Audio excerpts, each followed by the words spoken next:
mineralization was basically done in the orbital tanks themselves, right? I believe so, how yeah. they're planning on doing it? Yeah. So with your peak flow here, 8,400, now is that including using the lagoon storage space? No, that's still a peak flow of about 3.4. So, I mean, it's using lagoon space, and it will drop the peak flow. But I thought let's keep it designed at 3.4 because that way, what we'll do is we'll drop the summer peak flow. So we'll drop everything by 1.7. At least, and the ministry will buy that number without a problem. We could actually make that number even smaller using lagoons.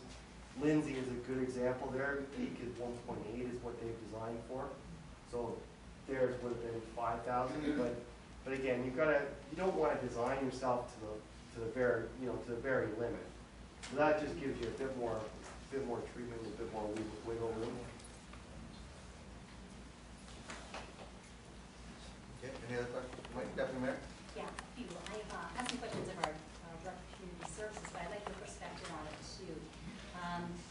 One is with regards to the sizing of the option 3 and option number 4. Option number 4, I believe, is 3,933 cubic meters. It's a single train. And option number 3 is 2 trains that could be approximately 1,500 cubic meters each. And 1,200 to 1,500, I know that we're estimating just over 1,200 for our total flows in each one of those trains. So thinking about in the winter times when our flows drop down to 400, 500 cubic meters because we have so many snowbirds, will a single train that handles 3,933 cubic meters have any problems with processing something such a low number? And is there any preference to have 2 trains that you could shut one down and just use 1 train when we have such low flows in the wintertime? Yeah, and that is the advantage of the option for the 2 trains is that, let me just go back to, sorry. There we are. Yeah, this is, 1 train through about 30, almost 4,000, 30 on something. And this was the 2 trains at the 2,500. So this won't operate as well with the low flows.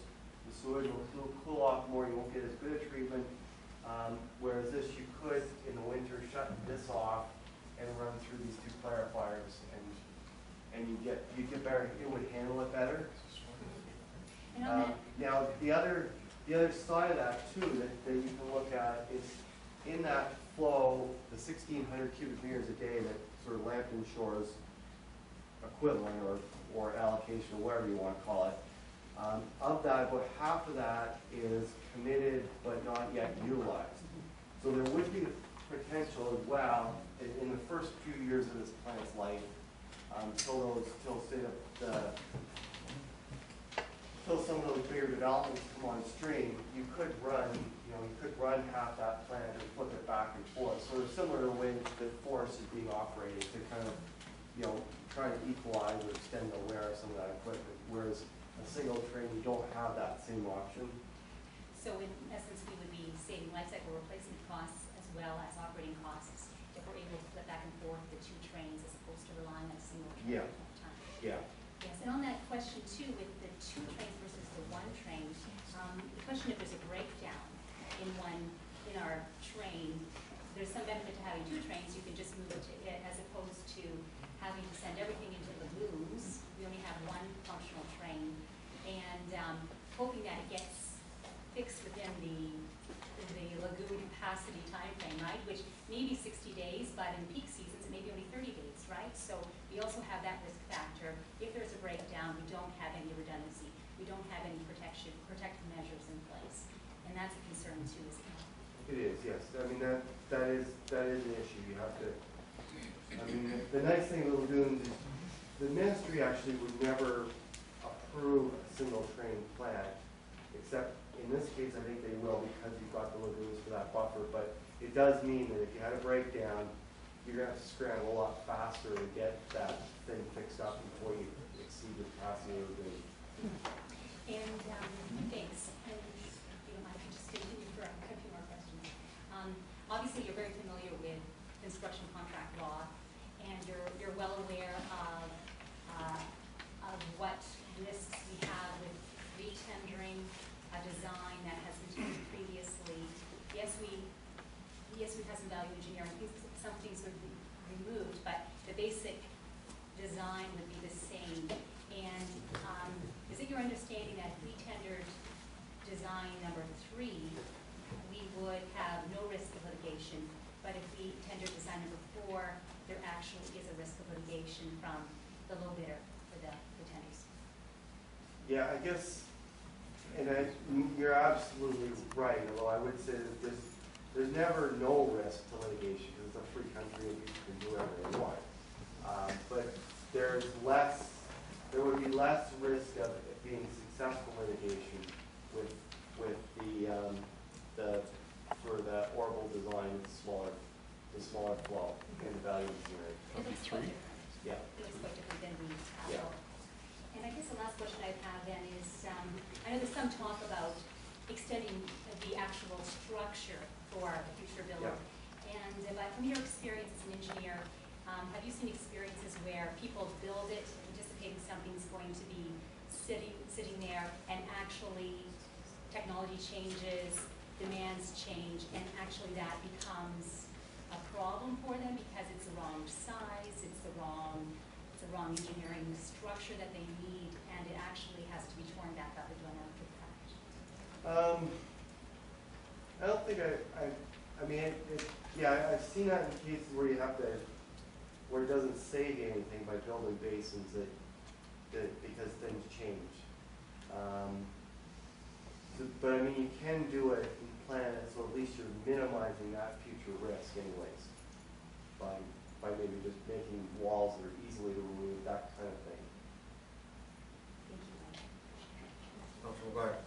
When Dylan was here, they talked about the rural design, and one of the features that they said about their design was the fact that it was going to be concentric rings, Yeah. and they would have the ability to shut down Yeah. individual rings. So, I mean, if I look at your picture here, it looks like a single ditch in the orbital. It looks like it's a continuous flow, but in actual fact, you still have the capacity Yeah, no, you're absolutely right. And yeah, I mean, when I drew that, I didn't draw it as the concentric rings, but in this design, yeah, to manage those lower winter flows, you could do exactly what they were planning, and that's shut down that outer ring and just use the inner rings. and that would still give you some redundancy if something does break down. It did, a little bit, yeah.